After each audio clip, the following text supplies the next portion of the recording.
E aí, pessoal, tudo bem? Hoje nós estamos aqui com o Felipe, o engenheiro lá da Imbrastec, uma empresa hoje que é um orgulho nacional, né? Uma empresa que fabrica sistemas de proteção e hoje uma indústria aí que é referência no mercado nacional e futuramente, né, Felipe? Quem sabe o mercado internacional também para a gente levar os nossos produtos nacionais para o mercado internacional. Seja bem-vindo, Felipe, tudo bem? Obrigado, Ricardo. Boa tarde, pessoal. Tudo bem? Agradeço o primeiro convite para a gente fazer esse bate-papo. Agradeço muito também pela introdução. Né? De fato, para nós é uma grande honra sermos produtores nacionais, né, de componentes de proteção. E claro, por que não a gente conseguir aí, no futuro próximo, difundir toda essa tecnologia a nível internacional? Com certeza. Felipe, hoje o nosso assunto é falar sobre sistemas de proteção para quais são as proteções utilizadas em sistemas fotovoltaicos. Existem muitas questões que ficam em aberto quando a gente fala de proteção em sistemas fotovoltaicos. Então, eu queria ouvir de você. Recentemente, você fez um artigo muito bem elaborado. Eu queria que você falasse um pouco para a gente e esclarecesse essas dúvidas sobre quais são os sistemas de proteção, né, utilizados em um sistema fotovoltaico. Claro, perfeito, Ricardo. Vamos lá, então. Acho que para a gente começar, né, esse bate-papo falando um pouquinho aqui de proteções, é essencial falar primeiro da importância delas. Né? Uhum. Primeiro, da implementação do sistema fotovoltaico e depois da instalação elétrica como um todo.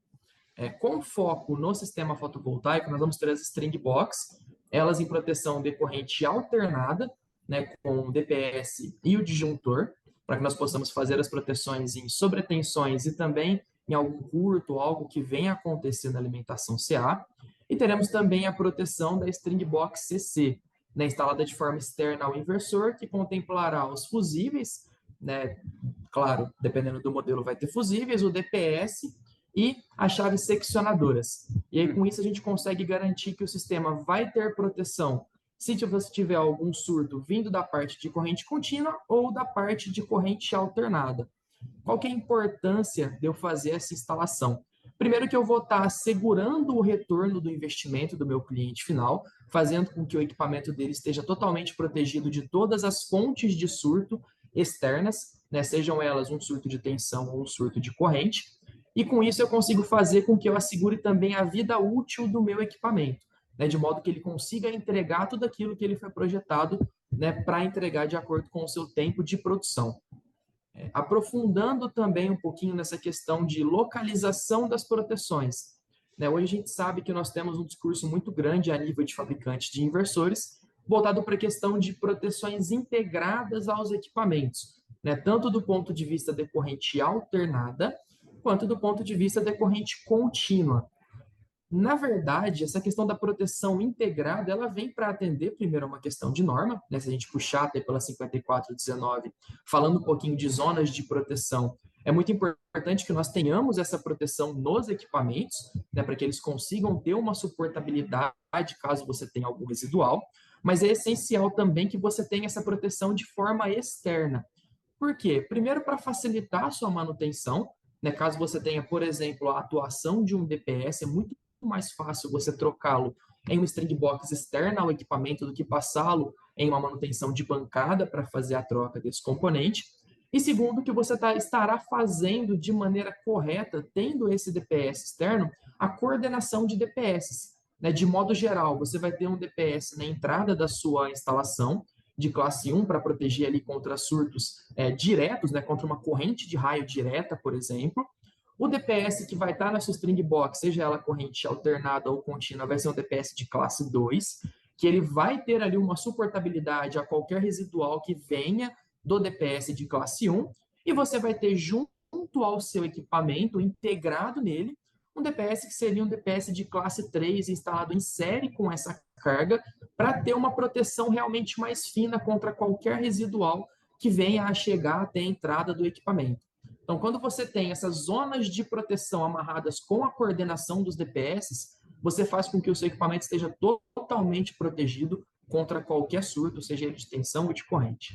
Felipe, muito legal sua explicação e, assim, esclarecedora, né? Porque muitos clientes acham que seguem, na verdade, eles seguem o que o integrador propõe no mercado, que é o primeiro elo dele no mercado, né? Ou que o distribuidor propõe a distribuir, né? E a gente tem que seguir duas questões muito simples nessa sua explicação. Primeiro, o que diz a norma em termos de proteção, e segundo, obedecendo todas as características de norma, o quanto eu quero me expor ou expor o meu investimento a um risco que eu poderia ter evitado se uma fração mínima do investimento de um gerador solar fotovoltaico, pensando mesmo num projeto residencial pequeno, até um grande projeto comercial, o quanto eu estou disposto a correr riscos, né, para gerar um certo problema de manutenção antecipada no meu sistema fotovoltaico.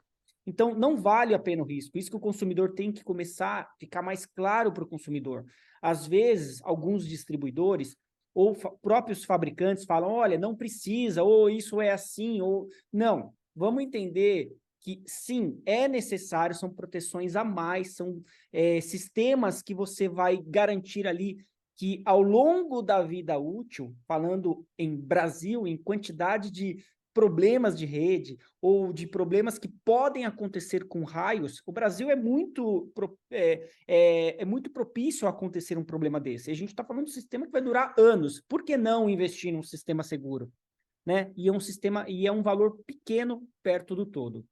Então, eu queria que você falasse agora para a gente quais são os principais riscos quando você não tem o sistema adequadamente protegido. Trazendo, então, quais são os principais riscos, né, caso você não faça a instalação das proteções atendendo ali a todas as questões normativas.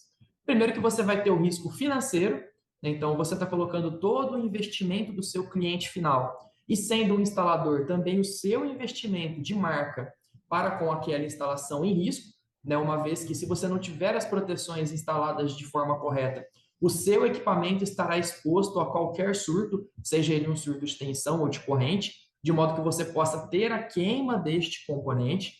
É muito importante ressaltar também que, mesmo tendo proteções internas, quando o inversor não possui proteções externas e a proteção interna dele vem a atuar com surto, isso não vai te dar uma configuração de garantia, né? Será um enquadramento de conserto, onde o seu cliente final terá que arcar com todo o processo de manutenção em bancada desse equipamento. Então, primeiro que você já vai ter o risco financeiro do investimento do seu cliente final e o seu.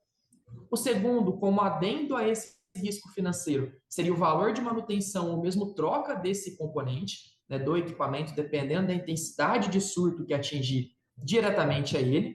E terceiro, que é praticamente um dos principais riscos para qualquer empresa que trabalha no setor solar, que é você ter um cliente detrator, que é aquele que não vai promover a sua marca, não vai promover a sua instalação, porque ao não utilizar a proteção, o equipamento dele foi atingido diretamente por um surto e ele vai ter que pagar por todo esse processo. Então você perde novas indicações, novos negócios por deixar de utilizar a proteção de forma externa ao inversor, seja ela em corrente contínua ou em corrente alternada. Indo agora um pouquinho para o lado da segurança também, quando você não tem as proteções instaladas de forma correta, você pode estar colocando em risco pessoas que estejam próximas ao local da instalação. Então, suponhamos que seja uma instalação residencial, por exemplo.